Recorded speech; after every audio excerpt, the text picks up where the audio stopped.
Hey baseball fans, it's Scott Haase here with the Indiana Twins. I'm our pitching coordinator and I want to talk about arms today. So everyone is really excited about Governor Holcomb's announcement that games, tournaments, and leagues are all back open on Friday instead of Sunday. So that opens up a ton of avenues for everyone, and I'm really excited to get out of our houses, our garages, and get back on the ball field. So with that in mind, I want to talk about a few important things to keep in consideration for our players' arms.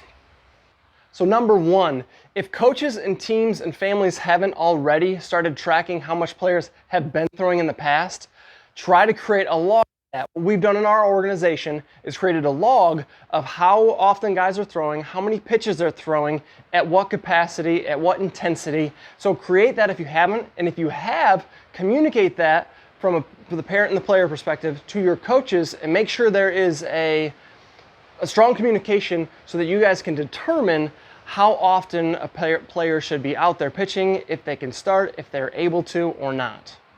The second thing, PitchSmart has some great regulations for how often, at what age a player should be throwing, whether it's the number of pitches or the number of innings or the number of days of rest. We use that in our organization as a rule or a guideline across the board. Not every organization or team uses that, but it is a pretty strict guideline for us. So based on how much you've already been throwing, which we've been tracking, here is going to be what you're able to throw, and then here is the amount of time off. So please pay attention to that and take a look at PitchSmart. So just Google PitchSmart and you can find those regulations, those guidelines for how often those players at what age should be throwing, how many pitches, and the rest time. The third thing, you've got to listen to the players.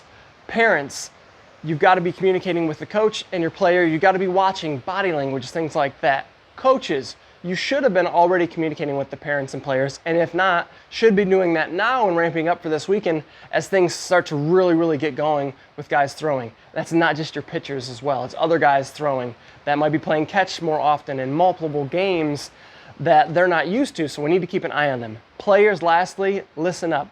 If you are out there throwing, you have to communicate with your coaches, with your parents, someone, if your arm hurts. If your arm hurts, you're at the point where you need to stop. It's not time to push through. This is weekend number one. This is game number one of you being out there and starting to have fun and get back out with your friends and having a great time and competing. But you've got to have your health number one in mind so that you can enjoy the rest of the summer and into the fall and be healthy the rest of the time. So players, listen to your body, listen to your arm. If it doesn't feel well, communicate that with someone. It's just the first game, it's just the first tournament, it's just the first round robin, whatever it is. It's not that important. We all want to go have fun and play, but we want to do that for a really long time. So players, parents, coaches, please keep those things in mind. Have a great time this weekend, and we look forward to seeing you out on the ball field.